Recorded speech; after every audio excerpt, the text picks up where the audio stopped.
A dark silhouette watches from the corner of your room, then vanishes. This experience is not just a modern ghost story, but a thread woven through human history. From ancient Mesopotamian ruins to the trenches of World War I, shadow people have been recorded across cultures and centuries. These are not vague ghosts but specific entities with their own legends. By the end of this journey, you will possess a complete map of 25 of history's most chilling shadow person legends, understanding their origins and why they persist. Why did soldiers in the mud see the same dark watchers as miners deep underground? What connects a figure in a wide-brimmed hat seen in a Victorian home to one described in Edo period Japan? We will trace these shadows from their earliest whispers to their modern echoes. What historical fear do you think casts the longest shadow? The oldest stories of shadow people are etched not on paper but on clay. In the sun-baked lands between the Tigris and Euphrates rivers, where writing itself was born, scribes recorded fears that feel unnervingly familiar. They spoke of the Utuku and the Ekemu, spirits of the restless dead. When a person died violently or was denied the proper funeral rites, their essence could not find peace. Instead, it was said to linger as a shadowy, malevolent force.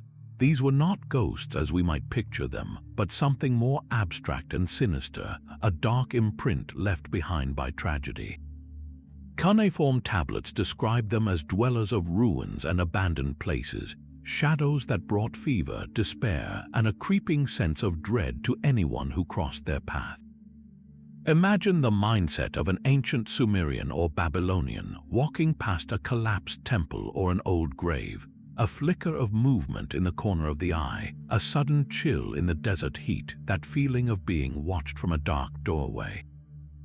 They had a name for that sensation, and it was Ekemu. This foundational legend establishes a core theme we will see again and again, that shadow beings are often tied to a rupture in the natural order, a death without ceremony, a life cut violently short. It frames the shadow not just as an absence of light, but as the presence of a profound and ancient wrong. This concept of a shadow left by the dead traveled west, finding new form in the bright sun of the classical world. For the ancient Greeks and Romans, the afterlife was populated by Skia and Umbra, words that simply mean shade or shadow. But these were not mere poetic metaphors, they were specific, documented entities within a complex spiritual hierarchy. When a hero like Achilles mourns his friend Patroclus in the Iliad, it is not a full spirit that visits him in a dream, but a Skia, a phantom that looks like Patroclus yet is heartbreakingly insubstantial. This shade could speak, it could plead for proper burial rites, but it was a pale echo, a shadow cast by the memory of the man. Homer paints a haunting picture of the underworld in the Odyssey, where Odysseus pours sacrificial blood into a trench and is surrounded by a crowd of murmuring, flitting shadows, all desperate for a taste that would grant them momentary clarity. This scene is less a haunted house and more a cosmic waiting room filled with faded impressions. The philosophers of the time wrestled with this duality. They believed in the psyche, the true soul or breath of life, but the Skia or Umbra was something else entirely. It was the persistent image, the emotional residue, the part of a person that could not let go of the world of the living. This distinction is crucial. It suggests that what people were seeing or thought they were seeing was not the person themselves, but a kind of psychic photograph developed in the darkroom of grief and trauma. A Roman might feel the umbra of an ancestor in the cool, dark corner of a family shrine, a presence that was acknowledged, even revered, but understood to be separate from the vital force that once lived. This classical framing provided a template that would shape European thought for millennia, planting the idea that a shadow person could be a specific, identifiable remnant, a piece of a human story that refused to fade to black. Yet this classical world of defined shades was not the only one to perceive silent observers in the wilderness. Far across the globe, along the fog-shrouded ridges of what is now California, the Chumash people spoke of entities that defied easy explanation. They called them the Dark Watchers, Los Vigilantes Oscuros, and their presence was woven into the very landscape. These were not remnants of the dead, but something entirely other. Described as tall, impossibly slender silhouettes, they stood motionless on remote mountain peaks and along high trails, often outlined against the sky with the distinct shape of a wide-brimmed hat or a cloak. They never approached, they never spoke, they simply watched. To the Chumash, these figures were an intrinsic part of the sacred geography. A lone hunter spotting one on a ridge might pause, understanding he had entered a space that demanded respect. Were they guardians, marking the boundaries between the mundane world and places of spiritual power? Or were they omens, their silent appearance a warning to turn back or a sign to pay closer attention to the natural signs around you? Their interpretation was not one of simple fear, but of deep contextual awareness. The Dark Watcher was a piece of information written in shadow, and you had to know how to read it. This concept of shadowy wilderness dwellers echoed across the Americas. Many tribes recounted tales of the stick people or similar forest spirits, entities that were less solid than a physical being but more defined than a trick of the light. They were often described as impossibly thin, dark figures seen between the trees, their movements subtle and swift. Unlike the malevolent Utuku of Mesopotamia, these shadows were frequently integrated into a complex spiritual ecology. They served as explanations for the uncanny feeling of being followed in an empty forest, for a missing tool that reappeared in a strange place, or for the sudden silence that falls over a woodland clearing. They personified the unknown itself, the intelligent, observing presence of the wild. By giving this presence a form, even a shadowy one, these cultures created a framework for interacting with the vast, unexplained mysteries of their world. The shadow was not just a ghost, it could be a neighbor, a signpost, or a keeper of natural law. This shifts our understanding dramatically, suggesting that for millennia, human beings have been negotiating with these dark silhouettes, trying to decipher if they are protectors, prophets, or merely permanent residents of the places we do not fully understand. The silent watchers of the wilderness offered a stark contrast to the shadows that haunted the medieval mind. In Europe, as the great cathedrals rose and the fear of God permeated every aspect of life, the shadow figure transformed into something deeply personal and theologically terrifying. It became a manifestation of sin, a demonic test, and a chilling omen of mortality. The dark hours of the night were no longer filled with ambiguous forest spirits, but with very specific, very intimate attackers.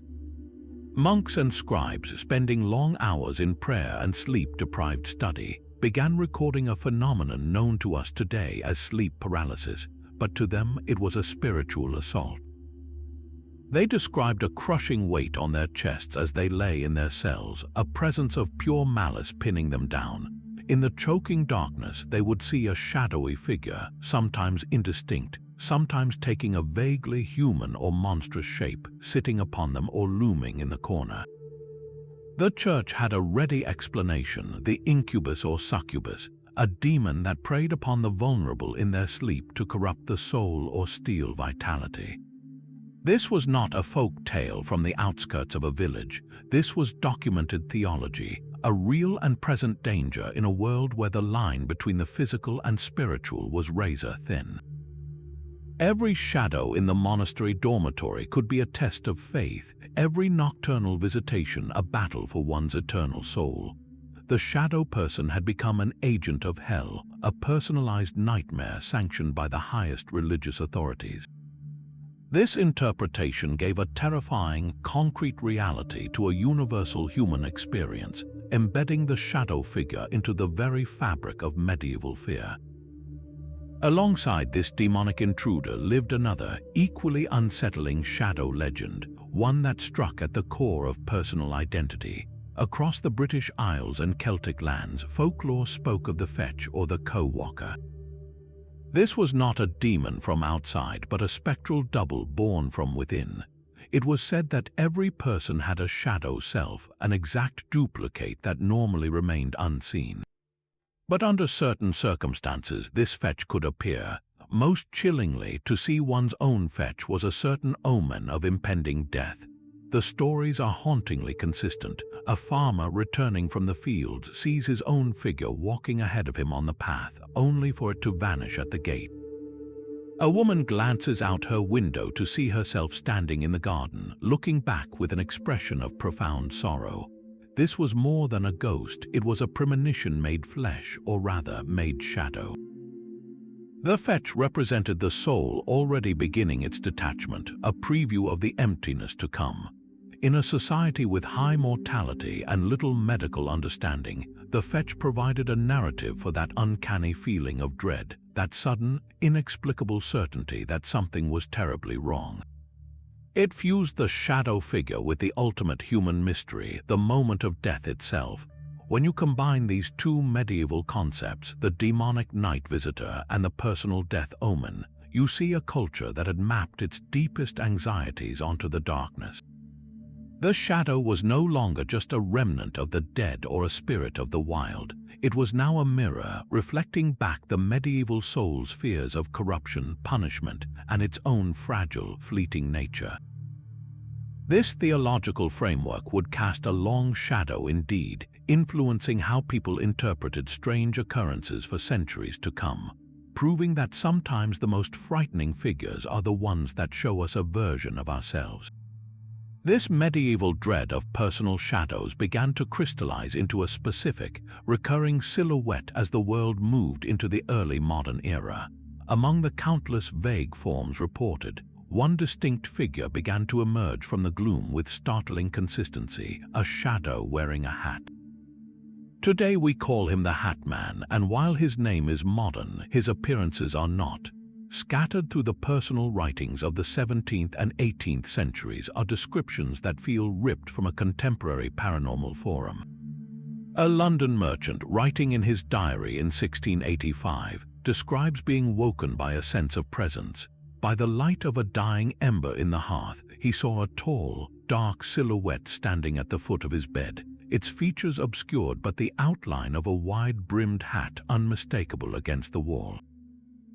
In the countryside, a farmer's wife reported seeing a similar dark figure in a tricorn hat watching from the edge of a cornfield, a field that local law said was the site of a pauper's burial pit from a plague outbreak decades prior. These were not the demons of monastic lore or the personal fetches of Celtic myth. This was something else, a shadow that seemed to carry the weight of history and authority in its very posture. Why a hat? In an era where headwear denoted strict social station, the hat was a powerful symbol.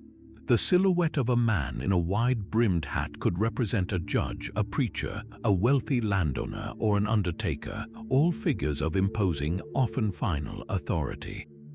During the Great Plague years, the most terrifying figure in the streets was the plague doctor, his identity hidden beneath a long cloak and a wide-brimmed hat that held the beak-like mask. That image of an anonymous, looming authority figure associated with mass death could have burned itself into the collective psyche. The Hat Man might be the shadow of that memory, a permanent reminder of a time when death was an ever-present, faceless visitor. This connects to a much later psychological concept from Carl Jung, the shadow self, which represents the parts of our own personality we repress and deny. Could the Hat Man be an archetypal manifestation of that repressed authority, the internal judge or executioner we all carry within? He is not attacking like a medieval incubus, he is often just watching, a silent witness to our most vulnerable moments, much like the grim finality of a verdict or a diagnosis. His persistence across centuries suggests he taps into something fundamental, the human fear of being judged, observed, and ultimately claimed by an authority greater than ourselves. He is the shadow on the wall that looks like the man who reads the will or the one who closes the coffin lid. The silent judgment of the Hat Man finds a home in one of history's most infamous prisons. The Tower of London is not just a castle, it is a thick catalogue of despair. its stones saturated with stories of betrayal, confinement, and sudden, violent death. Among the countless tales of headless queens and phantom processions, there exists a more subtle yet profoundly unsettling phenomenon. Guards on the night watch, modern visitors on late tours, and even restoration workers have reported encounters not with a full-bodied ghost, but with something more abstract. In the Salt Tower, a place of particularly grim imprisonment, and along the shadowy corridors near the old scaffold site, people describe a formless dark mass. It is not a person, but the suggestion of one, a patch of deeper darkness that seems to possess a chilling awareness. This shadow does not simply appear, it is said to watch and on occasion to follow. The air around it grows cold and thick with a sense of oppressive dread, a feeling of being measured by a presence that holds no mercy. To stand in its path is to feel the weight of the tower's history not as a story, but as a physical force. This brings us to a compelling and disturbing question. Can trauma, on a scale as immense as that contained within the tower's walls, imprint itself on a location as a literal, perceivable shadow? Think of the figures who passed through its gates not as prisoners but as shattered human beings. The two young princes, Edward V and his brother Richard, vanished within the bloody tower, their fate a mystery that leaked terror into the very mortar. Anne Boleyn walked to her execution on Tower Green, her final moments a spectacle of state-sanctioned murder. Lady Jane Grey, a teenage queen for just 9 days, spent her last night in a cell praying before her beheading. Countless others, named and nameless, spent their final hours in cold, dark rooms, their fear and anguish echoing off the stone. Parapsychologists sometimes speak of the stone tape theory, the idea that intense emotional events can somehow be recorded by their surroundings, replaying under certain conditions like a haunted recording. But what if the recording is not a clear image but a stain? What if the collective agony of centuries, the sheer volume of hopelessness, does not manifest as a specific ghost, but as a generalized shadow, a pooled residue of human suffering? The dark mass in the tower corridors behaves less like an individual spirit and more like an environmental condition, a pocket of history's shadow that has never lifted. It is the tower's conscience, or perhaps its memory, made visible not as a face but as a formless, watching dark. It reminds us that some places absorb so much pain that the air itself remembers, and sometimes in the deepest silence, that memory takes a shape we instinctively recognize and fear. The oppressive silence of a place like the tower finds its echo in the open air of a different kind of memorial, a battlefield. Nowhere is this more evident than at Gettysburg, Pennsylvania, a landscape forever marked by 3 days of unimaginable violence in July of 1863. While the site is famous for its stories of full-bodied soldier apparitions, a more subtle and frequent phenomenon is reported among its rocky outcrops and wooded thickets, particularly around the brutal terrain known as Devil's Den and the adjacent triangular field. Here, visitors and park rangers alike have described encounters not with the clear forms of men in uniform, but with swift, dark, humanoid shapes. These shadows dart between the large boulders of Devil's Den, a Confederate sniper's nest that saw ferocious close-quarters combat. They are glimpsed as fleeting impressions racing across the triangular field, a patch of land that witnessed a bloody, futile advance.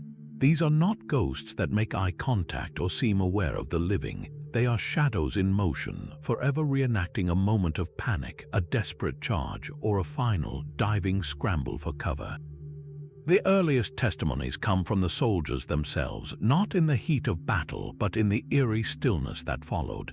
In letters and diaries, men from both sides wrote of seeing dark, quick figures moving in the twilight mist during picket duty, figures that vanished when challenged. One Union soldier, camped near the Rosewoods days after the fighting ceased, wrote to his family of being certain he saw a rebel skirmisher flit from tree to tree, only to find the area completely empty. In the decades since, the reports have continued with a chilling consistency. A tourist in the 1970s walking the fields at dusk described seeing a cluster of what looked like running shadows pour over a stone wall and then dissipate like smoke. A park historian working late in an office overlooking the field once glanced out the window to see a single, tall, dark silhouette standing motionless among the trees, a silhouette that was simply gone when he looked back a second later. How do we interpret these persistent shadows? Many researchers point to the concept of the residual haunting, a kind of psychic recording. The theory suggests that the sheer, concentrated emotional energy of those 3 days, the terror, the pain, the adrenaline of tens of thousands of men, might have imprinted itself onto the very environment. Under the right conditions, perhaps a certain quality of light or a particular atmospheric pressure, that recording plays back. What we see is not an intelligent spirit, but an echo, a shadow of a past action endlessly repeating. This idea feels particularly resonant at Gettysburg because the trauma was both collective and catastrophic. The shadow flitting between the boulders is not necessarily the ghost of a specific soldier, but a manifestation of the universal act of seeking survival in that hellish landscape. It is the echo of a scream given form, not as sound but as shape. This transforms the battlefield from a simple historic site into a vast, open-air archive of human emotion, where the records are not documents but fleeting dark impressions against the Pennsylvania stone. It suggests that some events are so powerful they can bend the perceived reality of a place, leaving behind not just stories but shadows that run on a loop, forever trying to complete their doomed maneuver. The silent, running shadows of Gettysburg are echoes of a public trauma, a wound on the landscape witnessed by thousands. But what of the shadows born in places of private, prolonged despair? For that, we must enter the oppressive darkness of Newgate Prison in London. If the Tower of London was the Crown's gilded cage for the high-born, Newgate was the rotting, communal grave for the common criminal. From the 12th century until its demolition in 1902, its name was synonymous with human misery. The air was thick with the stench of unwashed bodies, waste, and disease. Prisoners, from petty thieves to murderers awaiting execution, were packed into filthy, lightless cells, left to languish in conditions so horrific that simply surviving a year in Newgate was considered a feat. It was a machine designed to break the human spirit through neglect and cruelty, and in this pit of absolute hopelessness, a specific shadow took root. Guards and later demolition workers reported encounters with a figure they called the Dark Monk or the Black Monk. This was no ordinary ghost. Witnesses described a tall, hooded silhouette, its features lost in the deep shadow of a cowl, seen gliding soundlessly through the condemned hold or standing motionless in the execution yard. It never interacted, it simply observed. The choice of form is chillingly significant. Newgate had chaplains, religious men whose duty was to offer final solace to the condemned. For a prisoner facing the gallows, the arrival of the chaplain was a double-edged sword. It meant spiritual comfort, but it also confirmed that death was now minutes away. The monk, in this context, becomes the ultimate herald of doom. But folklore also carries older, darker tales of monastic figures, stories of corrupt abbots and sinister brothers who wielded their piety as a weapon. The archetype of the monk holds a duality, a symbol of divine grace that can conceal a hidden menace. So, is the dark monk the shadow of a specific, tormented chaplain, haunted by the countless souls he ushered to the scaffold? Or is it something more abstract, a manifestation of the prison's own spiritual bankruptcy? Newgate was a place where hope was systematically extinguished, where the last whispers of prayer were often drowned out by the sounds of suffering. The dark monk might be the personification of that stolen grace, a shadow cast not by a person, but by the institution's utter failure to offer any real redemption. It is the ghost of the promise of mercy, forever gliding through the halls where mercy was never truly present. This entity shows us how the shadow person phenomenon can absorb the specific fears of a culture, Here, the terror of a corrupt or indifferent system hiding behind a solemn, hooded visage. It is the system itself watching you break and offering only a silent, dark blessing. The cold, institutional shadow of Newgate finds a twisted parallel in the next century's grand experiments in confinement. The 19th century built monuments not just to industry, but to the isolation of the human mind, the vast Victorian asylum. Places like Bethlehem Royal Hospital, whose very nickname Bedlam became a synonym for chaos, were designed with lofty ideals of treatment, but often descended into warehouses of despair. Within these echoing halls, lit by gaslight that threw long, dancing shadows on the walls, a specific kind of phantom was born. Nurses on night rounds and patients in the grip of their own terrors spoke of seeing small, swift shadows. These were not the imposing hat man or the gliding dark monk, but fleeting, childlike shapes that darted across corridors or huddled in the corners of day rooms. They were glimpsed at the edge of vision, silent and impossibly fast, vanishing when looked at directly. To understand these shadow children, you must first feel the weight of the asylum environment. Treatments could be brutal, ranging from prolonged isolation in padded cells to hydrotherapy and mechanical restraints. Patients, many committed for life for conditions society did not understand, lived in a state of profound powerlessness. Their identities were often stripped away, replaced by case numbers and diagnoses like melancholia or hysteria. The atmosphere was one of suppressed trauma, a cacophony of unspoken anguish echoing off high ceilings. Could these reported shadow children be a manifestation of that collective, stifled pain? Psychologists might suggest they represent the inner child of the inmates, a symbol of lost innocence and vulnerability, literally pushed into the shadows of the mind and then projected into the physical world. But there is another, more chilling layer tied directly to the era's technology. The Victorian age was obsessed with death and the afterlife, giving birth to the peculiar art of spirit photography. Photographers like William Mumler claimed to capture ectoplasmic forms and ghostly faces alongside living sitters.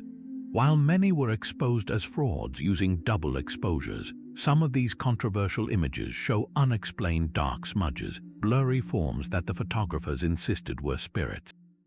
The public, already primed by Gothic literature and seances, was fascinated. This cultural lens provided a ready-made framework for interpreting any odd shadow, any trick of the light. A nurse seeing a dark blur in a dim hallway might, in an age buzzing with talk of spirit photographs, instinctively interpret it as a child's ghost rather than a rat or a shifting curtain. This intertwines with the ultimate societal shadow of the era, the way it treated those it deemed unfit. The mentally ill were often the hidden shame of families, locked away to be forgotten. The small, fleeting shadows in the asylum could be seen as the spectral residue of that act of abandonment, the forgotten selves of those who had been placed in the dark, both literally and metaphorically. They are the shadows cast by a society that chose to look away, forever running through the institutions built to contain them. This legend forces us to ask, when we institutionalize human suffering, what remnants might we leave lingering in the silence, small, dark, and full of a question that was never answered? That same sense of a watching, institutional darkness found its ultimate expression not in a prison or asylum, but in a place built for profit and pleasure. During the 1893 World's Fair in Chicago, a city buzzing with the marvels of the future, a man named H.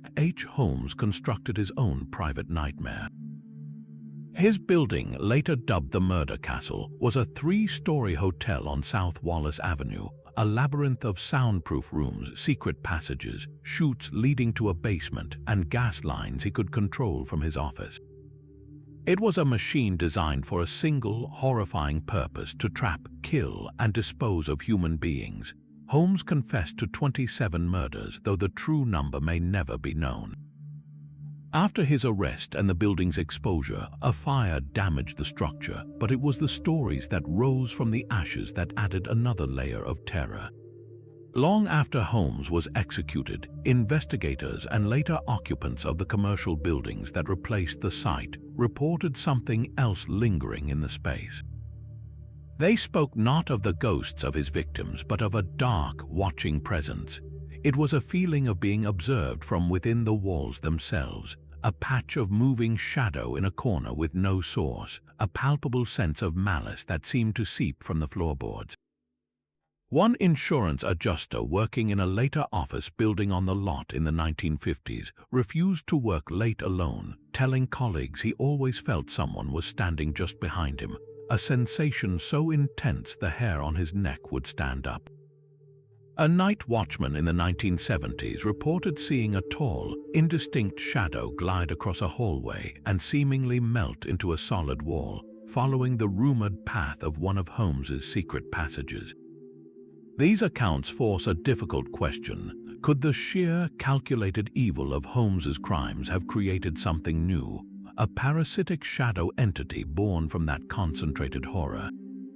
Some paranormal theorists suggest that acts of profound violence can generate a form of psychic residue so potent it develops a kind of awareness, feeding on the fear and pain imprinted in a location. This entity would not be the spirit of Holmes or his victims, but a separate thing, a shadow cast by the architect's monstrous ego and the agony of those who died within his walls. It is a chilling thought that evil might not just be an action, but something that can gestate and remain, a silent watcher in the architecture of atrocity. Yet there is another, equally powerful explanation rooted in psychology.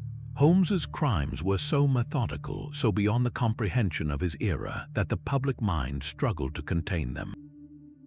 The legend of the watching shadow may be the horrified imagination of a society trying to give form to the formless, to make the abstract concept of pure psychopathy into something you could almost see lurking in a corner. The murder castle was a physical manifestation of a hidden human capacity for evil, and the shadow in its walls is the folklore that grew around that unbearable truth. It is our own collective dread personified as a dark spectator, forever standing in the place where the line between human and monster was deliberately, meticulously erased. From the calculated horror of a single building, we move to a tragedy that unfolded across the vast, indifferent Atlantic. The sinking of the RMS Titanic in April 1912 is a story told in countless ways, a mosaic of human error, bravery, and loss. But woven among the well-documented survivor testimonies are rarer, more elusive threads, whispers of something seen in the final, chaotic minutes. A handful of survivors and later individuals claiming psychic sensitivity described an anomaly, a large, dark, human-shaped shadow. It was not a struggling passenger or a crew member, but a silent, smooth silhouette. Some said it slid down the sloping deck as the ship's angle became severe, moving against the flow of fleeing people. Others reported it standing motionless at the stern, the last part of the ship to submerge, as if watching the final act. To analyze these accounts, we must first immerse ourselves in the sensory nightmare of that night. The air was 28 degrees Fahrenheit, the water near freezing. The ship was lit, but the lights created a stark contrast between the illuminated decks and the profound blackness of the ocean and sky. After the power failed, the only light came from the stars and the distress rockets, casting long, shifting shadows. In such a state of extreme panic and cold, human perception becomes profoundly unreliable. Could this sliding shadow have been a trick of this agonizing chiaroscuro? A lifeboat occupant rowing away might see the dark silhouette of a funnel or a collapsing mast against the remaining deck lights, their brain reeling from trauma, interpreting the moving shape as a human form. It is a well-documented phenomenon called pareidolia, where the mind imposes a familiar pattern, like a person, onto an ambiguous shape, especially under stress. Yet the consistency of the description gives one pause. It is always a singular, large, smooth shadow, not interacting, just observing or moving with an unnatural grace. This leads to a more metaphysical interpretation. The Titanic was more than steel and wood. It was a symbol of human arrogance, a monument declared unsinkable. Its sinking was not just an accident, but a monumental rupture in the Edwardian world's self-confidence. Could such a colossal event, a moment where a technological god fell, cast a metaphysical shadow? Some philosophical and paranormal thought suggests that objects, especially ones imbued with such intense human hope and hubris, can develop a kind of presence.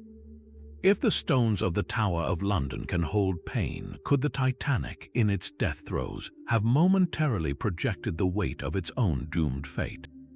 The sliding shadow would then be less a ghost and more an apparition of the ship's own soul, if a machine can be said to have one, a final, dark witness to its catastrophic failure. It personifies the moment the dream died, silently sliding into the abyss alongside the physical wreck. Whether a trick of light and shattered nerves or something far stranger, this legend endures because it captures the sheer, incomprehensible scale of the tragedy. It gives form to the void that opened up in the North Atlantic that night, a dark silhouette against the stars, forever frozen at the rail, watching the lights go out. The vast, silent shadow of the Titanic dissolved into the freezing Atlantic, but a mere 2 years later, the world would be consumed by a darkness of a different kind. The mud-choked trenches of the First World War created a landscape so alien, so saturated in sustained horror, that it gave birth to its own unique breed of shadow legend. In the labyrinth of duckboards and dugouts, soldiers from both sides began reporting encounters that defied the already overwhelming terrors of artillery and gas. They spoke of the trench shadows, silent figures glimpsed in the perpetual gloom. A British Tommy on sentry duty, peering into the fog over no man's land, would see a dark, upright shape standing motionless in the cratered waste, a shape that vanished when a flare burst overhead. A German soldier, huddled in a listening post, would feel a presence and turn to see a humanoid shadow slipping past the sandbags, only to find the corridor empty.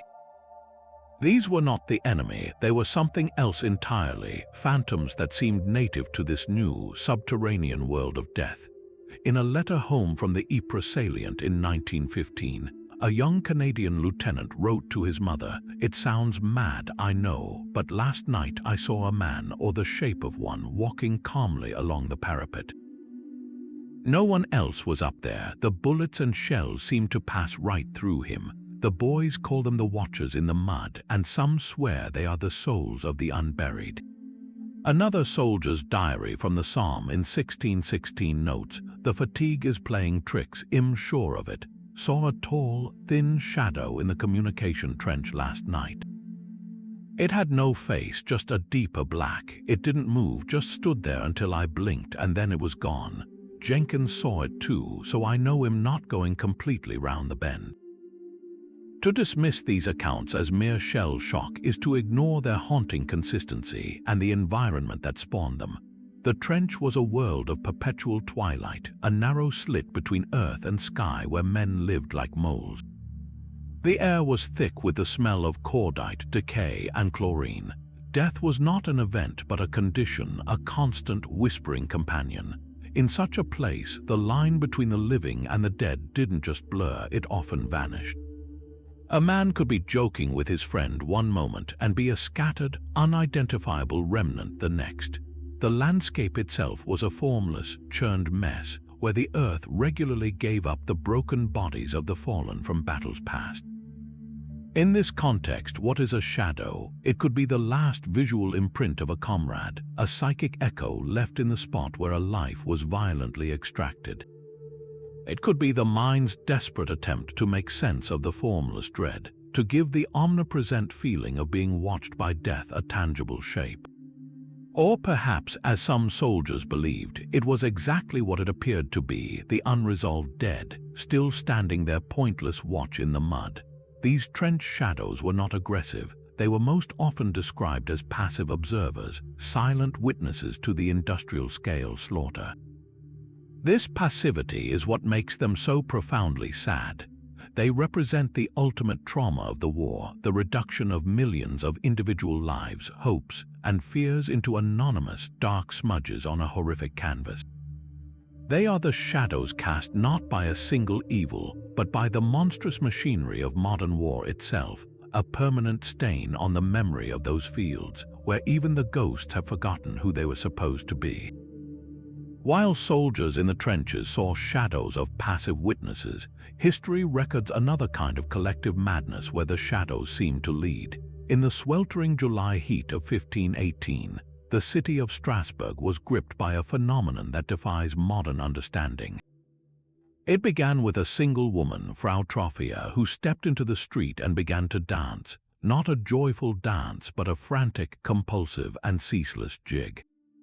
She could not stop. Within a week, dozens had joined her, and within a month, the number of afflicted dancers swelled to over 400. They danced in the town square, their feet bleeding, ribs cracking from exhaustion, some dancing until they dropped dead from heart failure or stroke.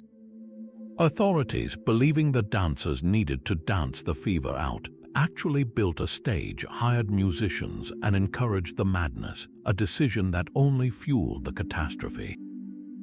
This was the dancing plague, and woven into the frantic eyewitness accounts is a chilling detail. Some bystanders reported seeing dark, formless figures moving within the crowd of dancers. These shadows did not dance with the people, but among them, as if conducting the chaos or mimicking their jerking movements from the periphery. To understand why shadow people would appear in this story, we must first grapple with what actually happened. The leading scientific theory points to ergot poisoning. Ergot is a fungus that grows on damp rye, a staple grain in medieval Europe. When ingested, it can cause convulsions, spasms, hallucinations, and a burning sensation in the limbs, symptoms that could manifest as uncontrolled, agonized dancing. The hallucinogenic component, related to LSD, could also explain why some saw phantom figures in their midst. Another compelling explanation is mass psychogenic illness, a form of social contagion where extreme psychological stress manifests as physical symptoms in a group. The years before the plague were brutal for Strasbourg, marked by famine, crippling poverty, and a pervasive fear of damnation preached by the church. The people were under unimaginable societal pressure, a pressure with no release valve. The dancing can be seen as the body's horrific rebellion against a trapped mind, a collective nervous breakdown performed in the public square. So where do the shadow figures fit? They are the perfect symbol for the invisible force driving the plague. Whether that force was a toxic fungus in the bread or a psychic fever in the mind, it was an unseen puppeteer. The witnesses, trying to make sense of the incomprehensible, may have perceived this puppeteer as a literal shadow moving among its victims. The dark mimics represented the illness itself, the copycat nature of the hysteria, and the literal shadow of death that hung over the entire event. They were the manifestation of the community's deepest fear, that they were not in control of their own bodies, that some unknown, dark influence was pulling their strings to a fatal rhythm. The dancing plague shadows show us that when a whole society slips into madness, the folklore that emerges doesn't speak of individual ghosts, but of the haunting itself given a form, a dark dancer leading a doomed ball. The frantic shadows of the dancing plague were a madness made visible, but some shadows have long worn a more familiar yet equally terrifying shape. Across the misty moors and lonely lanes of the British Isles, a different kind of watcher has paced for centuries, one with 4 legs and glowing eyes. The black dog is a cornerstone of folklore, from the monstrous Barghest of Yorkshire to the infamous Black Shuck of East Anglia, a creature said to have burst through the church doors at Blithburgh in 1577, leaving scorch marks and a trail of dead in its wake. These entities are often described as omens of death, appearing to foretell a passing in the family or to patrol ancient boundaries and burial roads. But look closer at the descriptions, and the line between solid beast and living shadow begins to blur. Witnesses often speak of its form having more substance than a ghost, yet less than a true animal. It is a moving darkness, a silhouette with weight but no clear texture, sometimes the size of a calf, with eyes like burning coals or saucers of hellish light. In many accounts, it makes no sound, its paws leaving no prints in the mud, and it does not attack so much as it observes, passing by a terrified traveler with a chilling disregard before vanishing into the night air or a solid wall. This behavior is uncannily similar to the passive, watching shadow people reported in bedrooms and battlefields.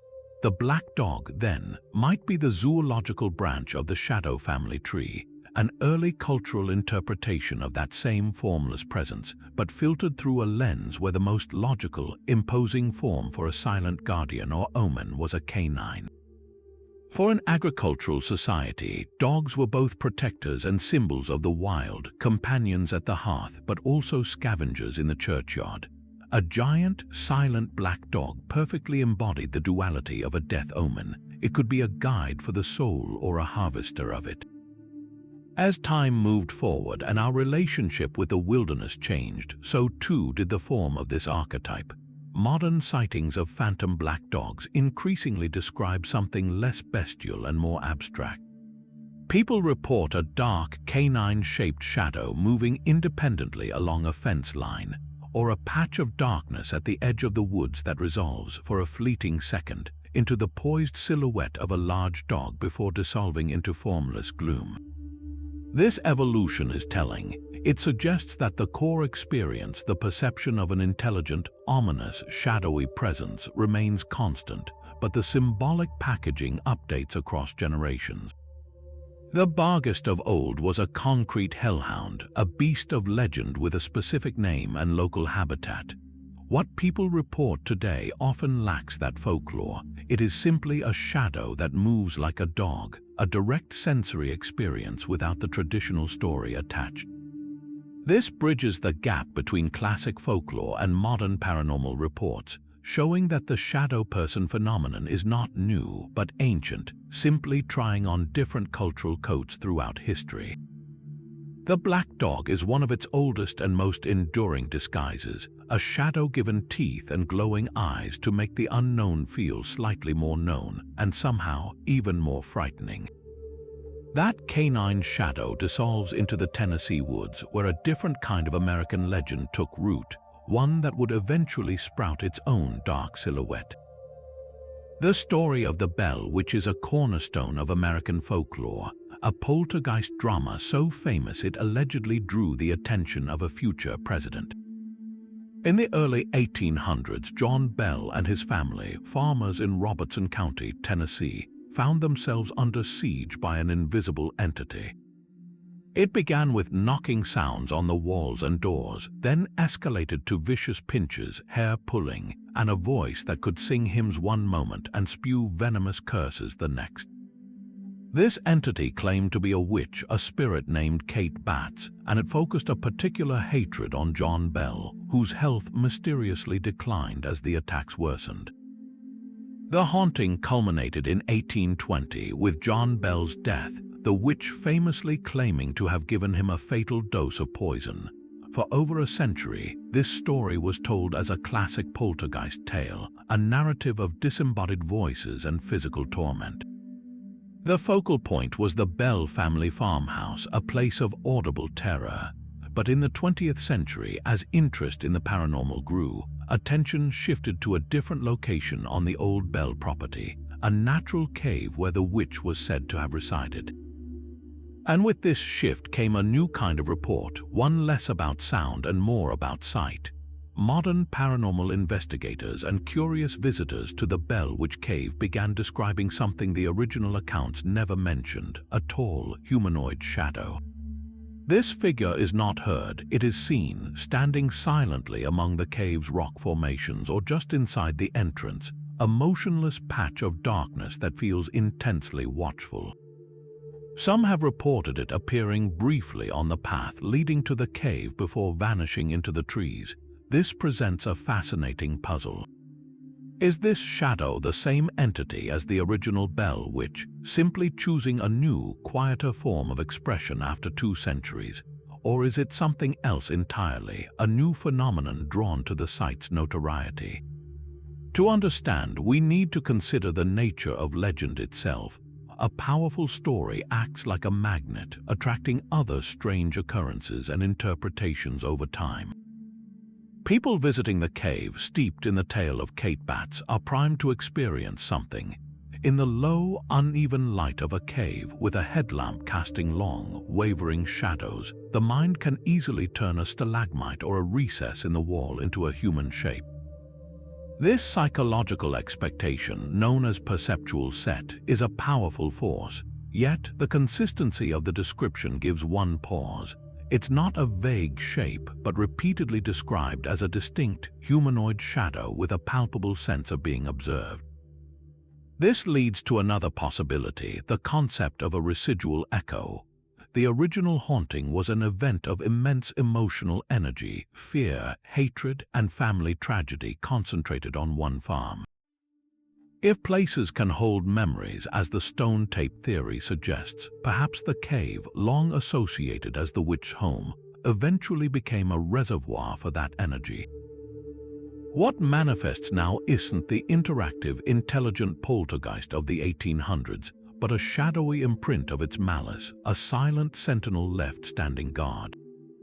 The Bell Witch shadow shows us how a location's haunted reputation can evolve, layering new phenomena onto old stories. The original witch spoke, the modern shadow only watches, reminding us that sometimes when a story grows large enough, it begins to cast a literal shadow of its own, a dark, quiet figure waiting in the cave mouth, born not from a single death but from the enduring weight of a legend. But the shadows of folklore and isolated hauntings pale before the darkness cast by an entire community's fear. The Salem witch trials of 1692 were a storm of paranoia that tore through a small Puritan village, leaving 20 people executed and over 200 accused. The terror was born in whispers, in the shadows between houses, in the spectral evidence of things only the afflicted girls could see. And in the centuries since the last hanging tree was cut down, a different kind of witness is said to remain. Modern visitors to Salem, particularly around the area historically associated with Gallows Hill and in the preserved old homesteads, sometimes report an encounter that chills in its simplicity. It is not the ghost of a specific accused which, like Bridget Bishop or Giles Corey, it is a tall, silent, humanoid shadow. It stands under old trees, lingers in the corners of period rooms, or is glimpsed watching from the edge of a recreated colonial garden. It makes no sound, offers no interaction, it simply is. To understand why this particular shadow feels so heavy, we must step back into the suffocating atmosphere of that fateful year. The accusations began in the home of Reverend Samuel Parris, sparked by the strange fits of his daughter and niece. But the fuel was a society already crackling with tension, land disputes, political instability, and a rigid theology that saw the devil's hand in every misfortune. The evidence used to condemn people was often spectral, meaning the accusers claimed to see the invisible specter or shape of the witch tormenting them. In a very literal sense, the entire crisis was built on perceived shadows, on phantoms only visible to a select few. The trials themselves were a grotesque theater of fear, where neighbor turned on neighbor under the looming shadow of the gallows. When 5-year-old Dorcas Good was sent to prison, when elderly Rebecca Nurse, a pious grandmother, was condemned by a vengeful petition, the community's moral compass shattered. The shadow figure reported today feels like the crystallization of that broken trust. It does not represent any one victim, but the collective entity of the trials themselves, the embodiment of the guilt and unresolved trauma that seeped into the very soil. After the executions ended, a profound silence fell over Salem. The governor halted the trials, and slowly, a painful reckoning began. Some accusers later recanted. Jurors publicly begged forgiveness, and restitution was eventually paid to the families of the condemned. But how does a town apologize for a collective madness? How does it bury the shadow it cast upon itself? The silent watcher on Gallows Hill may be that unanswered question given form. It is the memory of the crowd that gathered to watch the hangings, the shadow of their complicity, still standing there. It is the dark echo of the accusations made in secret, now standing in plain sight, a permanent reminder of what happens when fear is allowed to write the rules of evidence and justice. This entity is not a ghost from the past, but the shadow the past casts upon the present, a dark, silent sentinel ensuring that the community, and all who learn its story, never forget the cost of seeing monsters in every shadow. That silent judgment of Salem's past stands in stark contrast to the shadows that listened in the absolute dark.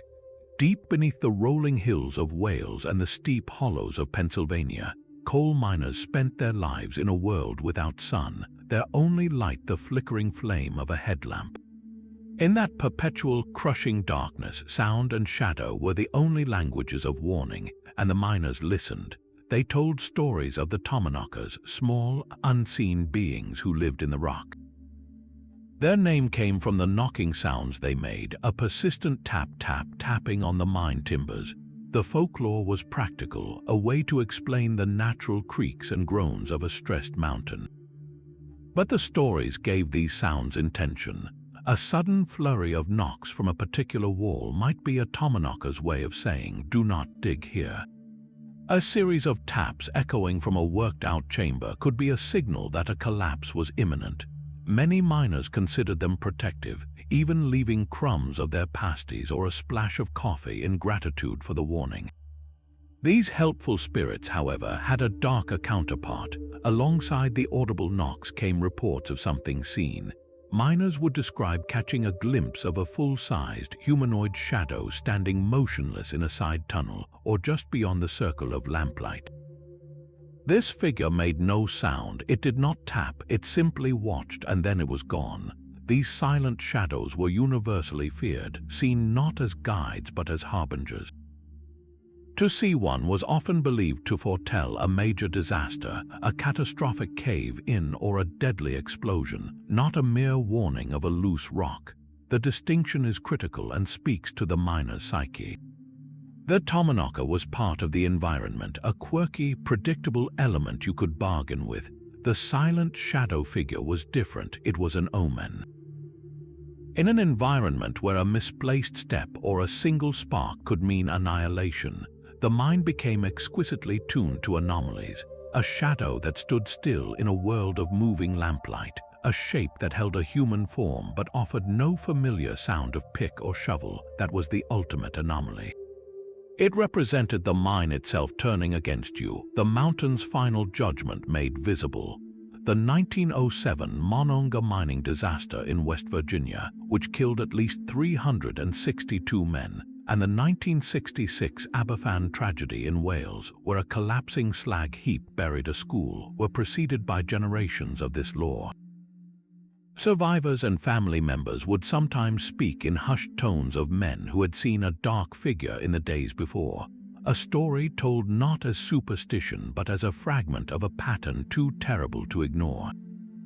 These mining legends complete a terrifying equation where sound could be a friend, but a silent shadow was almost certainly a foe. It ties the phenomenon directly to human survival, to a profession where every sense was stretched to its limit in the dark, and where the brain, desperate to make sense of the void, sometimes painted its deepest dread onto the blank canvas of the coal face. The silent shadows of the deep mines were born from the earth's own darkness, but the sea has always cast shadows of a different, more restless kind. Among the oldest and most chilling of all maritime legends is that of the Flying Dutchman, a spectral vessel doomed to sail the world's oceans for eternity, never making port. While most tales focus on the ghostly ship itself, a pale, glowing frigate seen in the midst of storms, a more specific and sinister detail surfaces in old sailors' logs and whalers' yarns. When the phantom is glimpsed through the spray, some claim to see a lone, dark figure standing rigid at the helm or on the forecastle, a shadow captain forever bound to his cursed command. The core legend, immortalized in opera and folklore, tells of a Dutch captain, often named Van der Decken, who swore a blasphemous oath. Caught in a ferocious storm off the Cape of Good Hope, a notorious graveyard of ships, he vowed to round the Cape even if it took him until Judgment Day.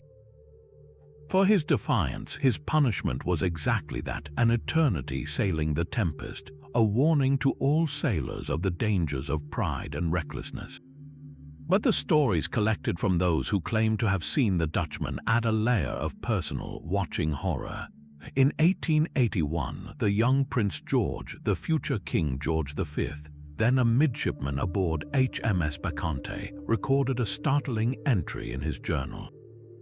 The officer of the watch and the helmsman both reported a strange red light, like that of a phantom ship, glowing in the distance. As it passed, the prince noted a peculiar feeling of dread, and the log mentions the distinct impression of a dark, solitary figure visible on its deck. This account from a future monarch lent an air of sober credibility to the old myth.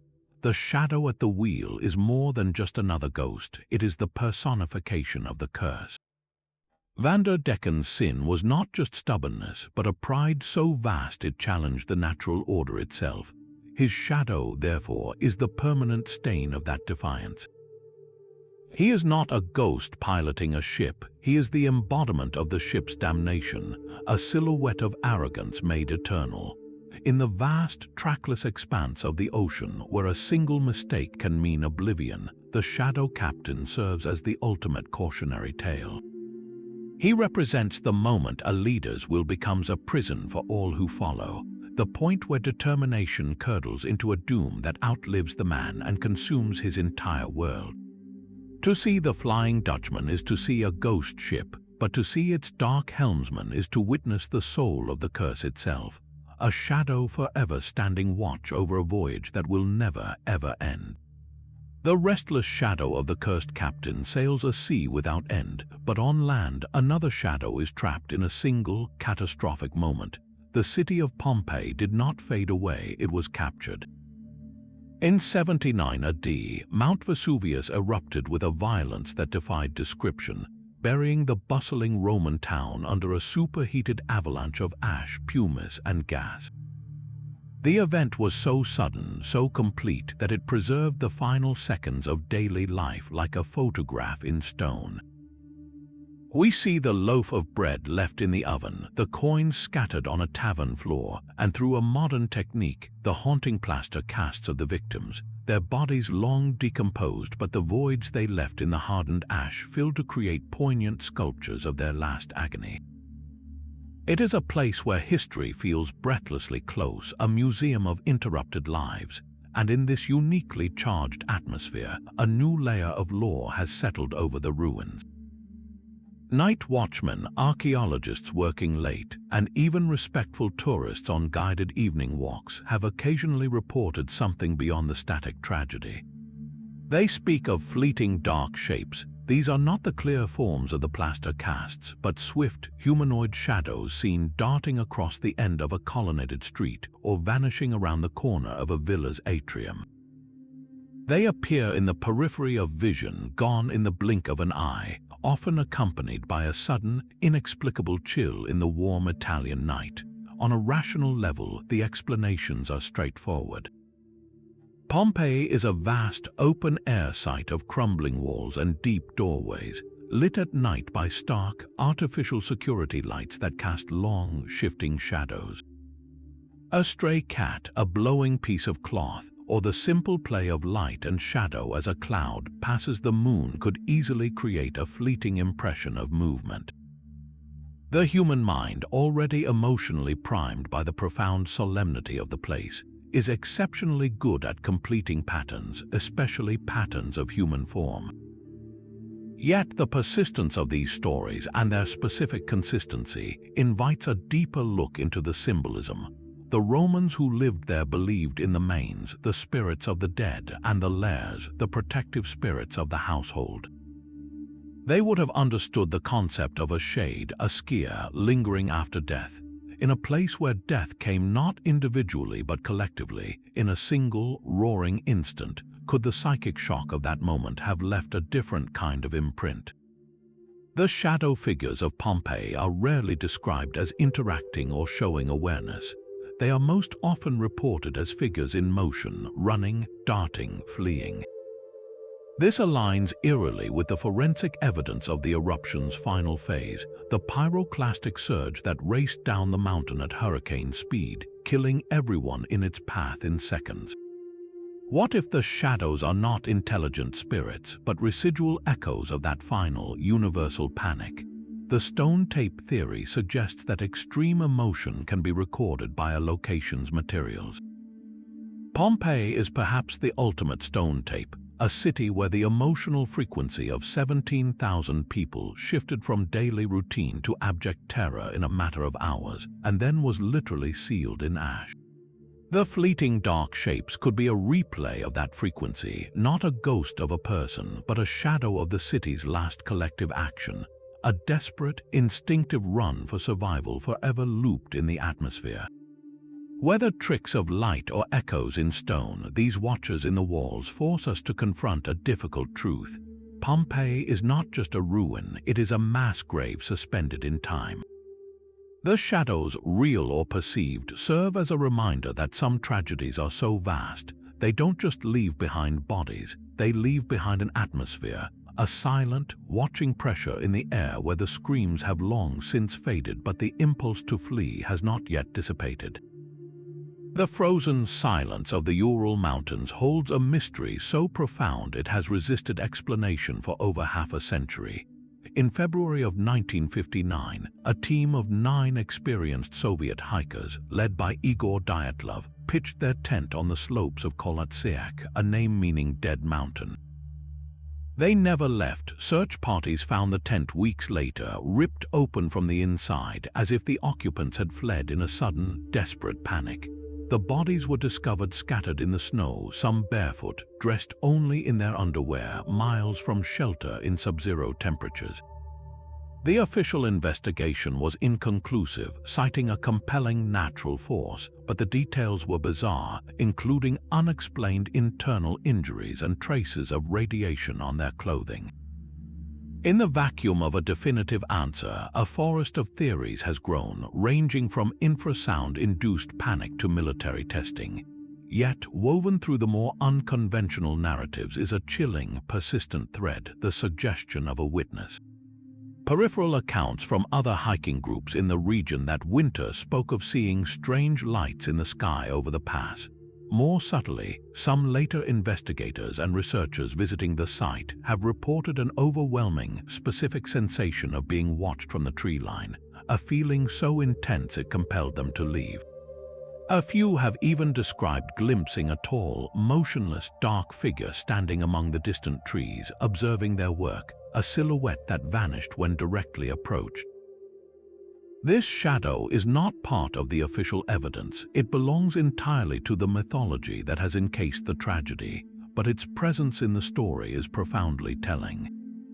The Dyatlov Pass incident is a perfect storm of the unexplained. Every logical answer seems to crumble against the bizarre facts.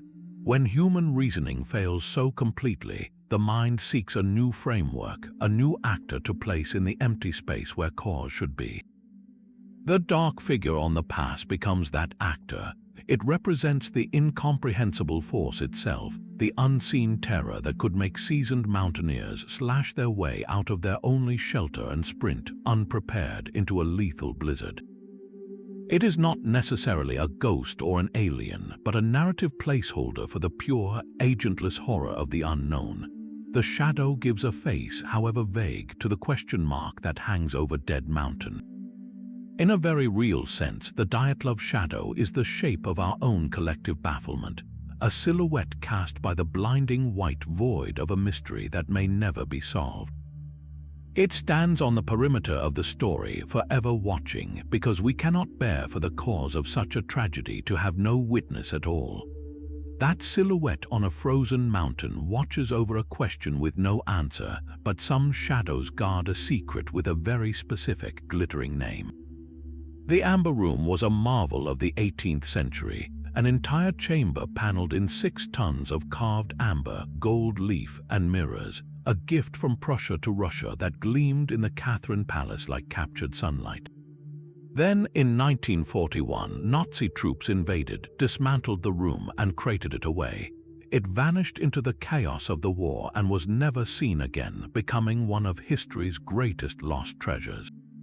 For decades, historians and fortune seekers have chased its ghost, sifting through archives, following dead-end leads, and probing forgotten bunkers across Eastern Europe. And some of these searchers, often the most dedicated, have returned with stories that have nothing to do with gold or amber. They speak of a different kind of encounter in the quiet places where the trail grows cold. A researcher in a Polish archive, alone late at night, feels a sudden chill and looks up to see a tall, dark figure standing between two shelves of documents, a figure that is gone when he blinks. A team exploring a rumored hiding place in a Kaliningrad cellar all simultaneously report seeing a humanoid shadow move across a wall where no light source could cast one, a shadow that seemed to pause and turn its head before dissolving. These are not the ghosts of lost soldiers or looters, they are silent observers tied directly to the search itself. This shadow does not haunt a battlefield or a prison, it haunts the act of looking. To understand why, you must feel the weight of the room's absence. Its loss represents the pinnacle of wartime plunder, the shadow of greed made literal as soldiers stripped a masterpiece from a burning palace. Its continued disappearance speaks to a labyrinth of obsessive secret-keeping, of Soviet officials closing archives, of whispered rumors and coded diaries, of a truth so valuable it had to be buried, perhaps literally. The shadow that appears to researchers could be seen as a guardian spirit, a spectral curator forever standing between the living and the treasure, ensuring a prize born from artistry and stolen by violence remains lost, its beauty forever untainted by another cycle of greed. Or perhaps it is something more psychological, a manifestation of the searcher's own frustration and obsession. After years chasing whispers, the mind, exhausted, might project its own formidable desire onto the empty space, creating a dark sentinel that represents the secret itself, defiant and watching. The Amber Room's shadow is unique because it is not tied to a death but to a disappearance. It guards not a body but a void of immense value, a glittering negative space. It is the shadow cast by a stolen sun, and it stands in every archive, every bunker, every empty chamber, ensuring that some mysteries, no matter how hard we look, choose to keep their own counsel. A stolen treasure's guardian shadow is bound to a place, but some shadows prefer a stage. The Paris Opera House is a city within a city, a labyrinth of gilt and velvet above ground, and a warren of forgotten passages, trapdoors, and a subterranean lake below. It was from this real architecture that Gaston Leroux spun his timeless tale, but the genius of the Phantom of the Opera lies not just in the disfigured man Eric, but in the shadow he casts long before he is seen. The novel, published in 1910, is a masterclass in building dread through absence. Christine Daae is not haunted by a ghost, but by a voice, a disembodied tutor who praises her from the darkness of her dressing room.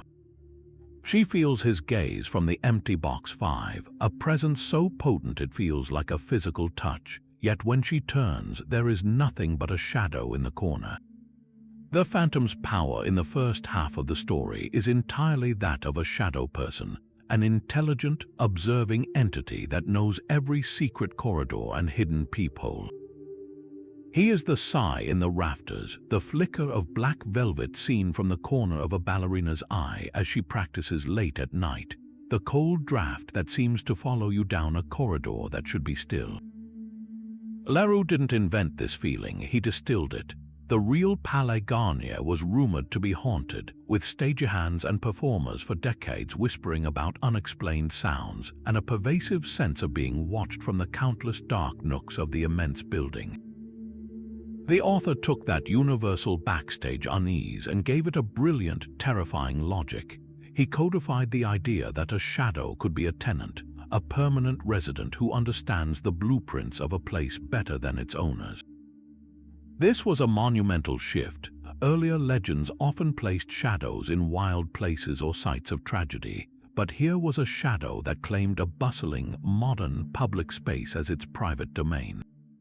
The phantom is not a remnant of a past trauma imprinted on the stones. He is a living shadow who manipulates the present, who uses the architecture itself as a weapon. He turns the opera house into a puppet theater, and every human inside is a potential marionette, their strings pulled from the dark.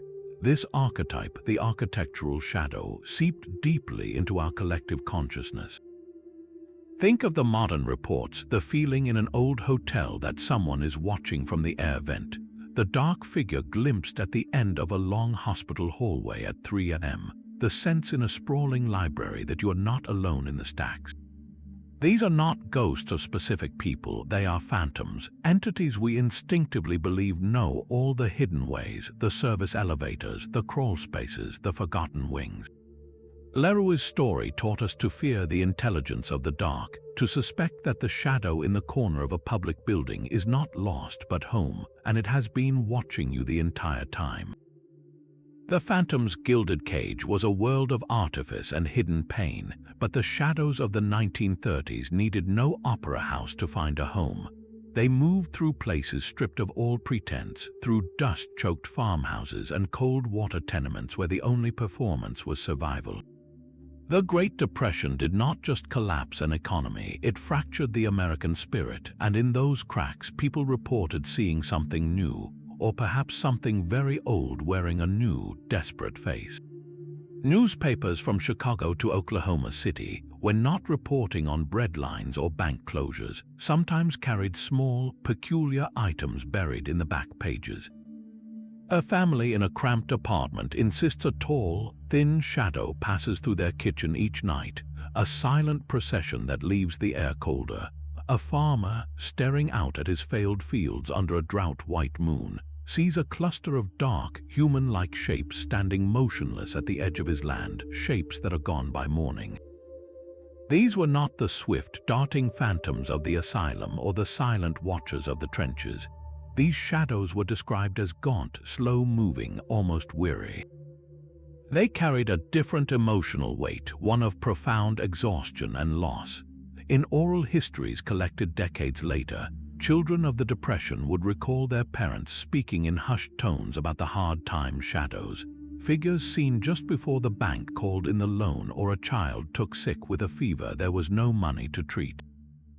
They were interpreted not as malicious but as omens, the inevitable next chapter of misfortune given a dark, walking form. To understand this surge in sightings, we must look beyond the supernatural and into the physiological and psychological crucible of the era.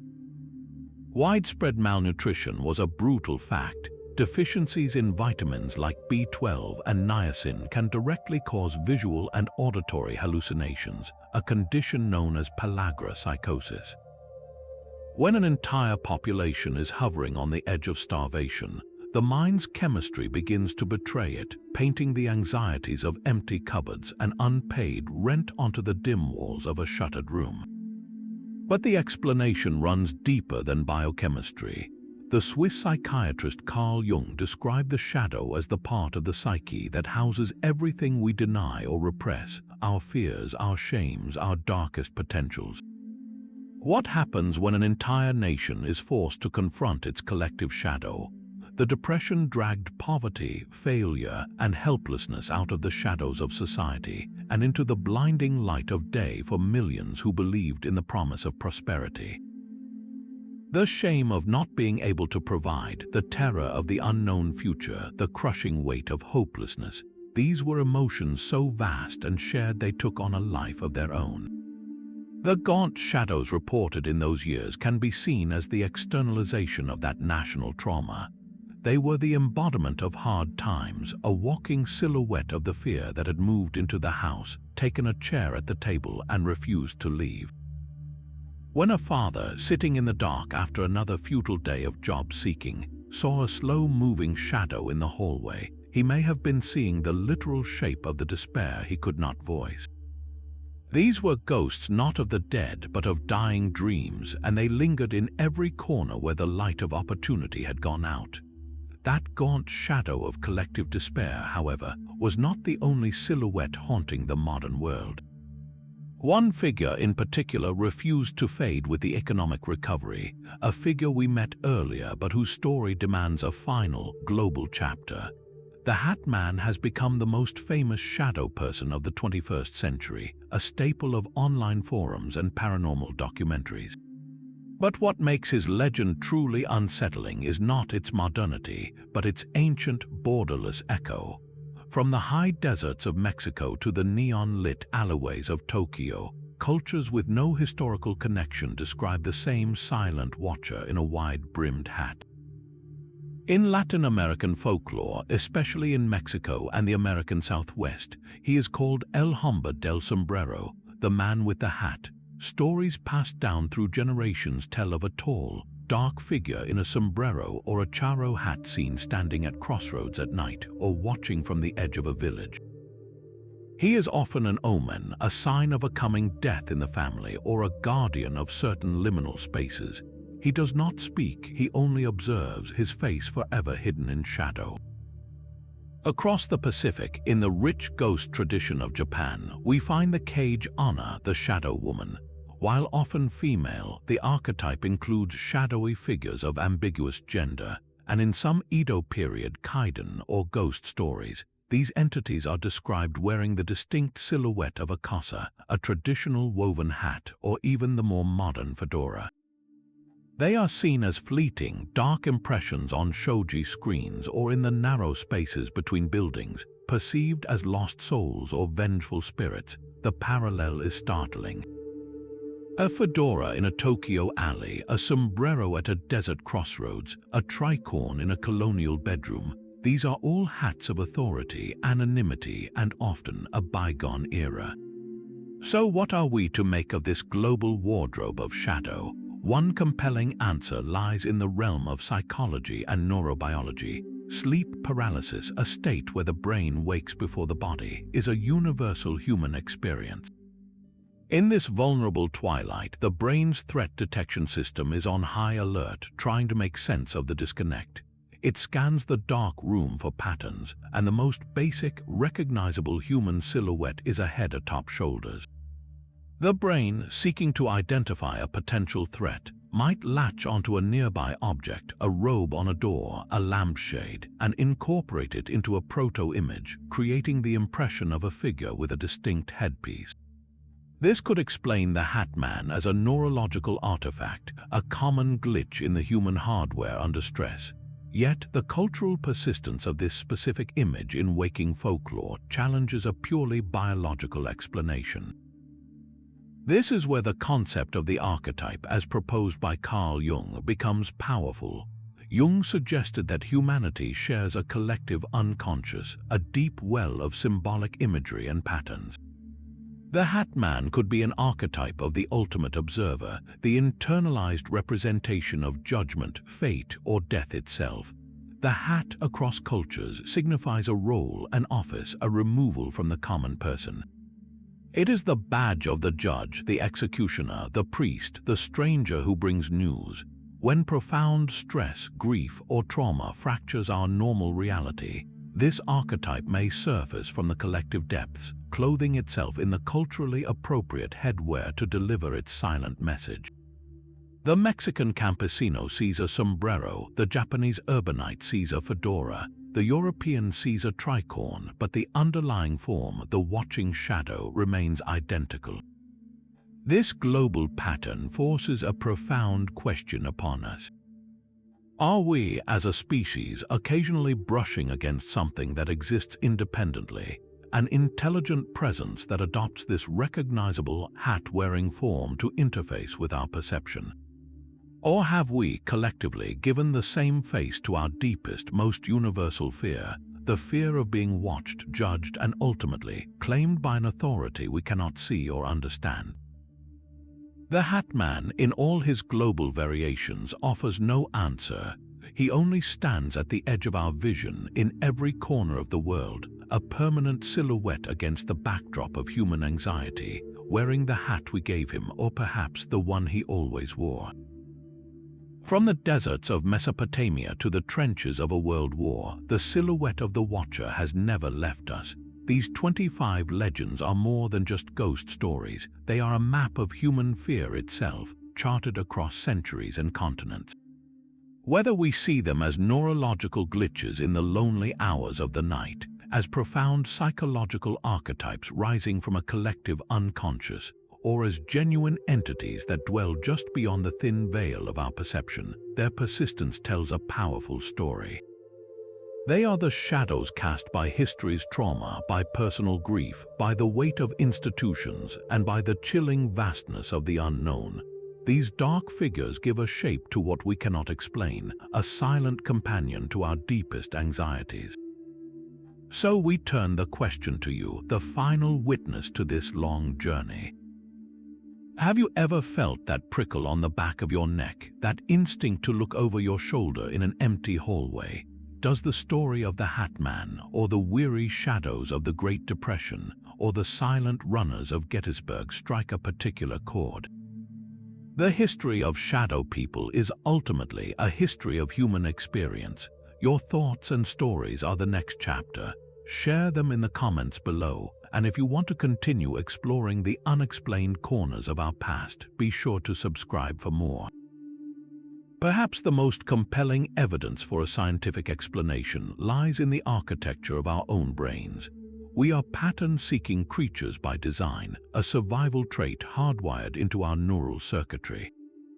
This tendency, known as pareidolia, is why we see a face in the moon, a castle in a cloud, or the Virgin Mary on a piece of toast. In the dim, shifting light of a cave, a battlefield, or a lonely bedroom, this instinct goes into overdrive. A coat on a chair, the drape of a curtain, the simple play of shadow from a swaying tree branch outside the window, our brains, especially when primed by fear or expectation, will desperately try to assemble these random shapes into the most critical pattern of all, another human form. This isn't a flaw, it's a feature. In our evolutionary past, mistaking a rock for a predator was a harmless error, but mistaking a predator for a rock could be fatal. Our ancestors who jumped at shadows lived to pass on their genes. When you combine this innate tendency with the specific visual conditions of low light, you have a perfect recipe for a phantom.